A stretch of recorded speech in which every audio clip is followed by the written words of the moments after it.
Swayam Prabha. Digital India. Educated India.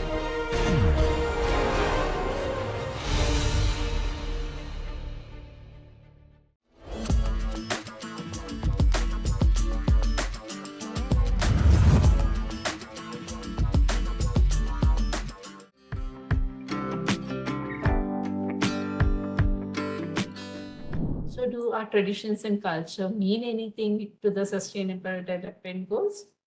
The answer would be a resounding yes, because our culture, the foundation on which we are today, okay, will also hold relevant not only for the current time, but also for the future. So that is what I'm going to touch upon. I think we have given you enough examples of Indian traditional knowledge over the last 4 days. And it's also important to recognize that India is not the only country with a rich history and with a rich history of traditions and culture. So I thought, let me choose some international examples also, so that you would be inspired to do more and would be inspired to do better. So just a few examples. I'll not go into too much details because of the time limitations. So if I talk about goal 1, ending poverty in all its form, an example from Indonesia is about the city of Batik, where the local strategies are being given priority to the traditional textiles sector. And this is the Batik textiles, where the main economic center that relates to the women employees, over 60% of them are engaged, that is being given a lot of importance by Indonesia, a particular place called the Pekalongan. Towards goal 2, which is about ending hunger and achieving food security and improving nutrition and sustainable agriculture. An example that I would like to give is from Turkey, which is a city called this Seferihisar. Okay, so here what happens is that the farmers engage in a seed swap festival. So what does a seed swap festival do? It enables the local producers to maintain traditional low-cost agricultural practices while also raising awareness for imbibing traditional practices and also to preserving sustainable food production and consumption in that particular area. Goal 3 is about ensuring healthy lives and promoting well-being for all at all ages. An example from our own country is the National Ayush Mission. I'm sure you all recognize that only since 2014 we have a focused Ministry of Ayush, talking about our traditional systems of medicine. And what does the National Ayush Mission do? It provides for better access to Ayush services, including co-location of the Ayush facilities at the primary health centers, the community health centers, and also the district hospitals. Goal 4 is about the equitable quality education being inclusive and promoting a lifelong learning. An example from South Korea, a city called the traditional cultural city called the Jeonju. So here what they do is that they have integrated education and lifelong learning. So both children and adults can come and understand the traditional aspects of buildings, architecture, intangible heritage, and other cultural assets. And it is all about integrating life and education towards sustaining our traditions and culture. So these are only a few. Okay. And if we move forward, I'd like to give few examples, specific examples as to how traditional knowledge can become a way of life. And not only that, an international recognition for many things. I'll start with chess from India. Many of you know that chess has its origins in India, and it is well recognized also from across the world. So the first reference to the chess, it appears to be called the Thalaka, that is a game board. And in Atharva Veda, it has been called the dice board or Adidevana. Later on, in Ramayana and Brahmaja Sutta, it is called the Ashtapada. Later on, a further version came in with the Dasapada, that is 10 into 10 squares were built in.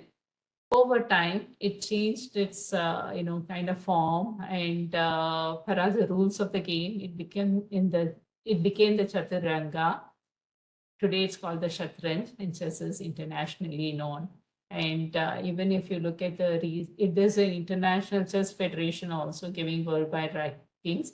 India happens to be in the 5th place among the world bodies. And if you look at all the top 20 players, Vishwanathan Anand, this could be a little old information, but as of August 2023, and Vishwanathan happens to be in the ninth slot among the global players of chess.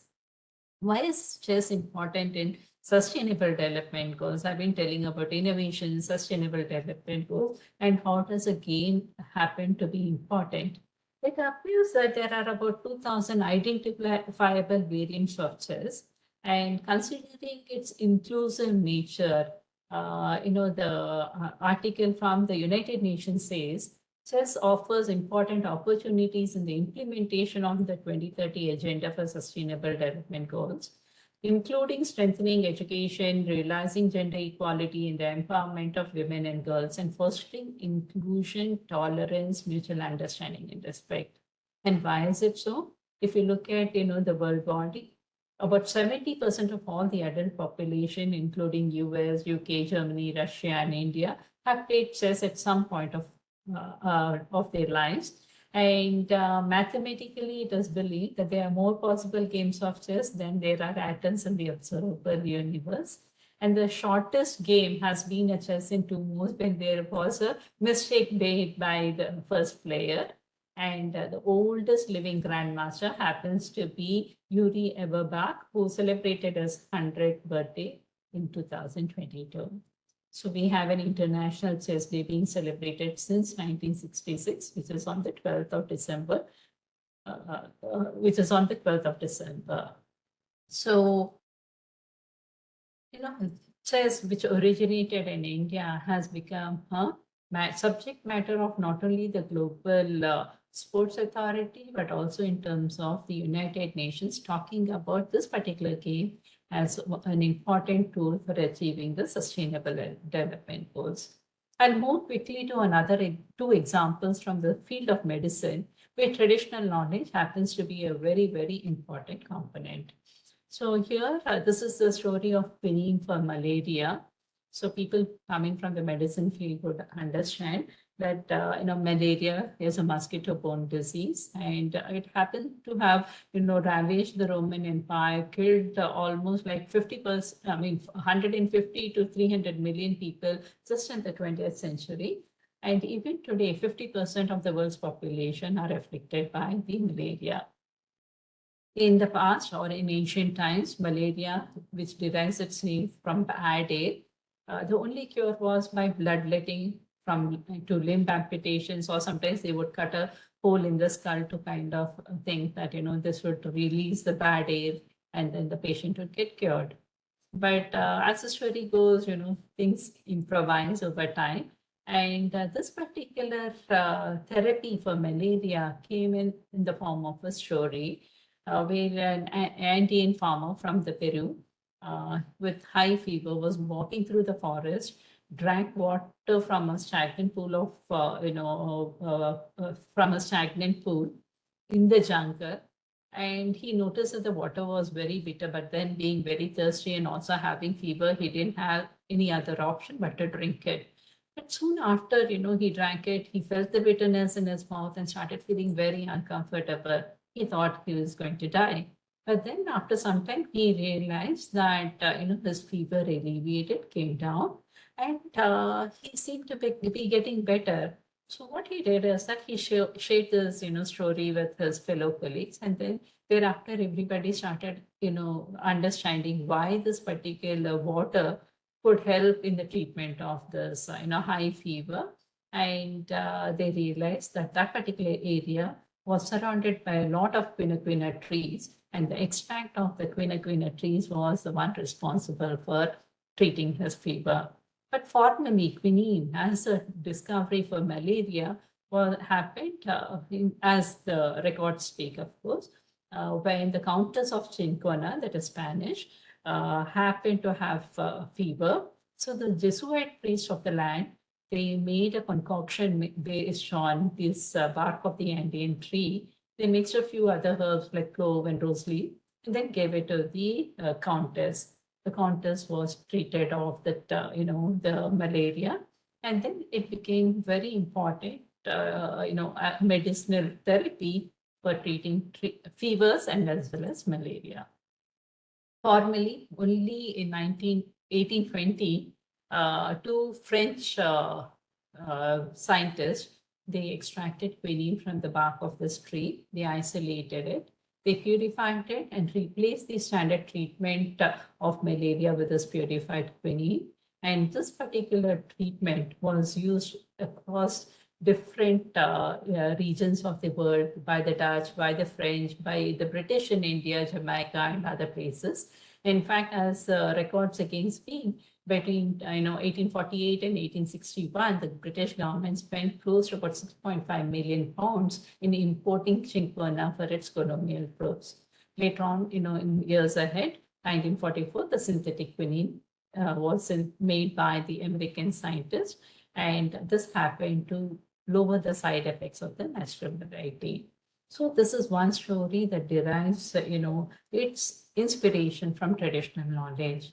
Many of you know that, another therapy for malaria is from artemisinin, and this particular story is also associated with the Nobel Prize winner, Tu Youyou from China.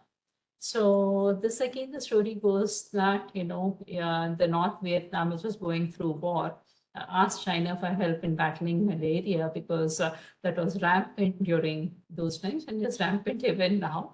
And it was causing a lot of casualties among its soldiers. So the chairman, there is a former president of the People's Republic of China, Mao Zedong, he himself launched the Project 523 to find a cure for chloroquine-resistant malaria. Tu Youyou happened to be there at that particular time, and she was assigned to be the head of the Project 523. She personally went to Hainan Island in southern China to understand what is, the problems related to malaria. She was, by education, studied pharmacology. She also learned about the classical medicinal plants and, more into medicinal chemistry, I would say. And besides that, she also took a full-time course in the traditional Chinese medicine. By the time she returned to Beijing after going to Hainan province, they were almost like 2.5 lakh compounds that had been tested for this anti-malarial activity, but nothing worked. So she thought, okay, let me go back to the medicinal text from the traditional Chinese medicine, TCM, and understand what is there a potential cure for malaria, which is quinine resistant. So then, she identified a particular plant material, that is a sweet wormwood from Artemisia annua, that was used in 400 AD to treat intermittent fevers, which is also a symptom of malaria. So then she went into the works, okay? She isolated active compounds. She tested that they were inactive. She went back to the original text. And then she realized that, the preparation was incorrect. So she tried another preparation using a ether-based solvent. And this extract happened to work wonders. Okay. And it was tested on mice and monkeys. It was found effective. And then she also tested on herself and her colleagues. And they all recovered from the malarial fever. So, well, all of this happened between 69 to 71. The active ingredient, that is the artemisinin, findings were shared only in 1972. In English, it was published in 79. But WHO invited Yu Tutu and Chinese scientists to present this information in the year 1981. It was recommended only in the year 2006 as a first-line treatment for the uncomplicated malaria. And in 2050, she won the Nobel Prize in Physiology or Medicine. She says that the discovery of artemisinin is a gift from the traditional Chinese medicine to the world. And this is what is a great inspiration for many of us who are working in the areas of drug discovery, something that can be derived from our traditional knowledge to inspire and also provide intervention for an unmet medical need. Moving on, the third story that I would like to tell you about is about the man-made glaciers of the ice stupas. So the ice stupas, at least to my knowledge, when I read about it for the first time, I was thinking, oh my, it is something, which is very, very novel. I've never heard about a artificial glacier or a ice stupa before. Yet again, as the story goes, the artificial glaciers are not, something that have recent interventions. Even the folklores of the Hindu Kush region, there is mention of the artificial glaciers.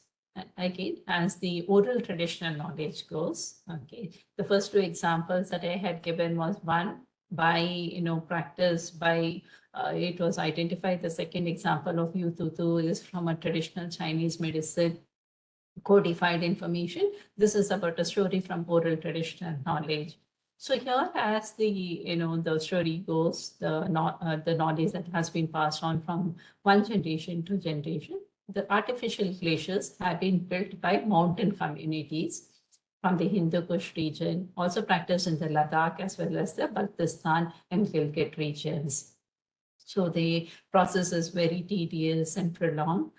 There's a tremendous amount of choices, selections that are made to bring together and make the artificial glacier. First is identification of the site. They say that, it should not go beyond the range of vegetation. There should not be a sunny side. There should be no loose sediments, no shale or soft soil.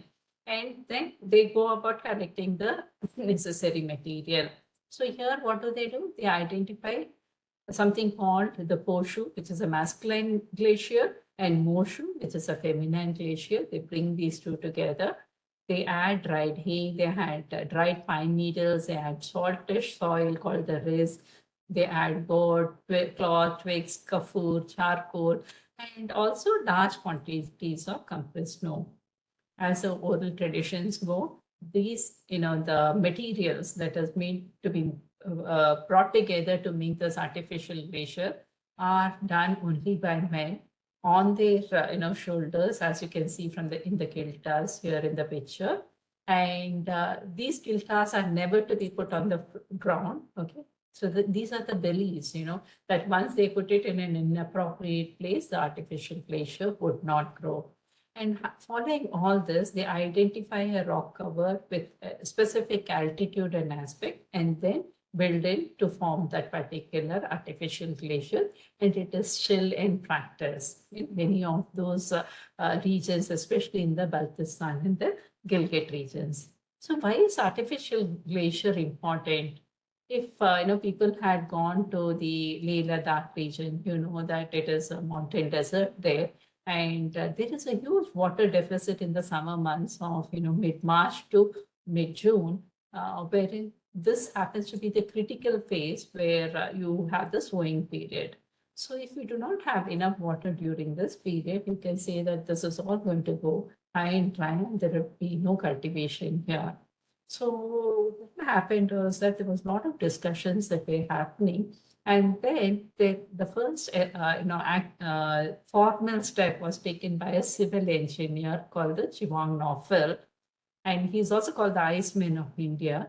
He got into making the artificial glaciers, listening to the stories and also putting his own thoughts together, especially when he found that the water dripping from an open tap froze. And this helps, by allowing the water to flow and then collecting the ice, you would avoid the tap from its bursting, especially in the winters.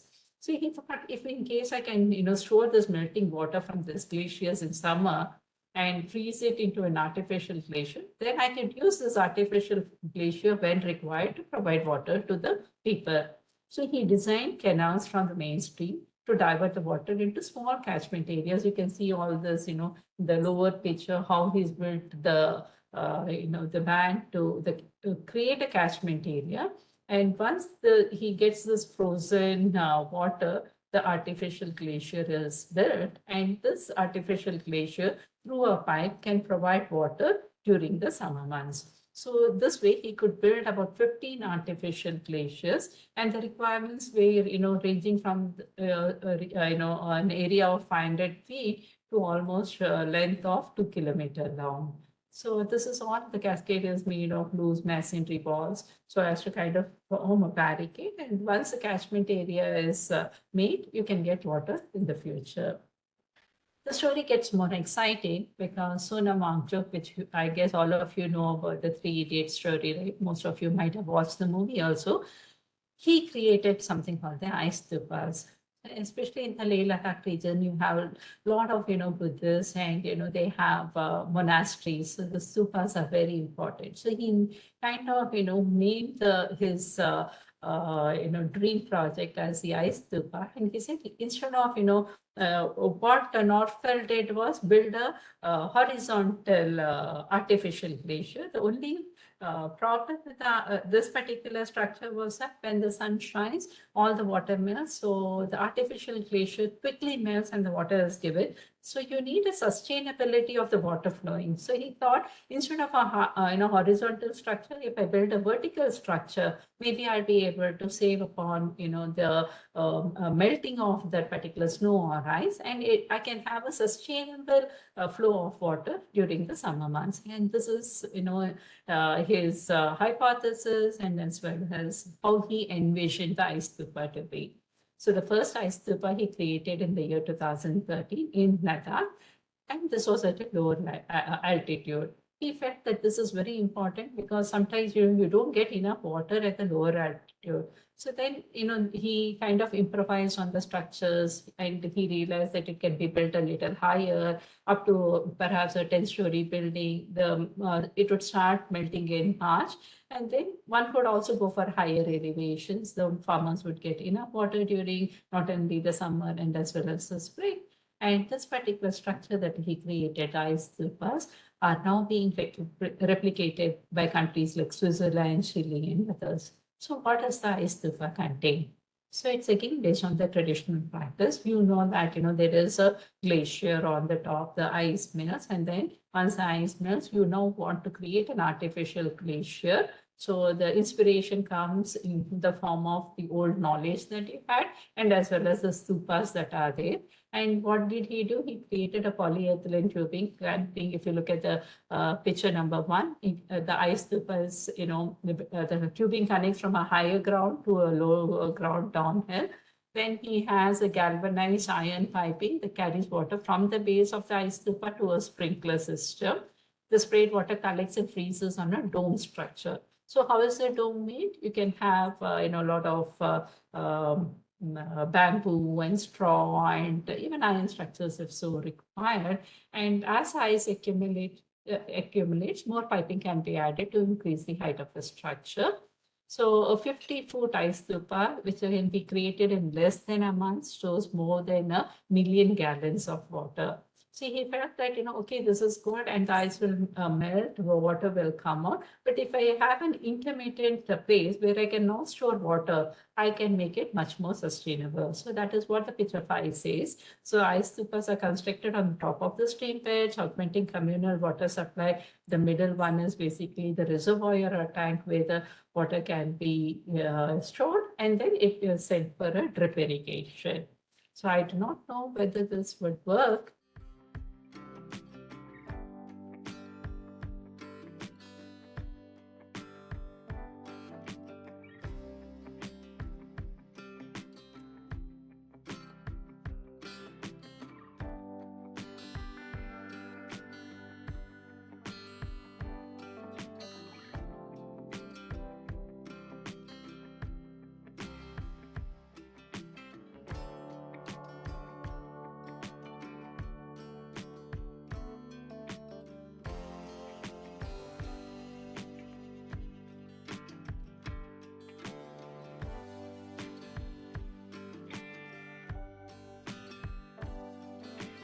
So the water from the ice stupa is used.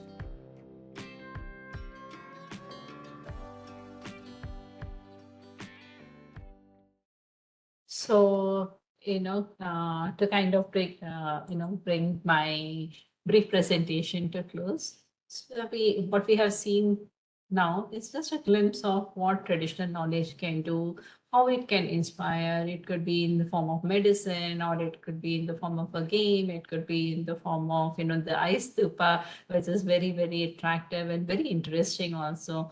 And luckily for us from India, we are also governed by very, inspiring policies of the government on traditional knowledge. I talked to you about the national IPR policy, where traditional knowledge digital library per se finds a place. The national education policy will cover the knowledge of India, not just of the contemporary time, but also from the past, our ancestral knowledge, our heritage, and also the recently concluded G20 that talks about the use of culture and traditions as a transformative driver for SDGs.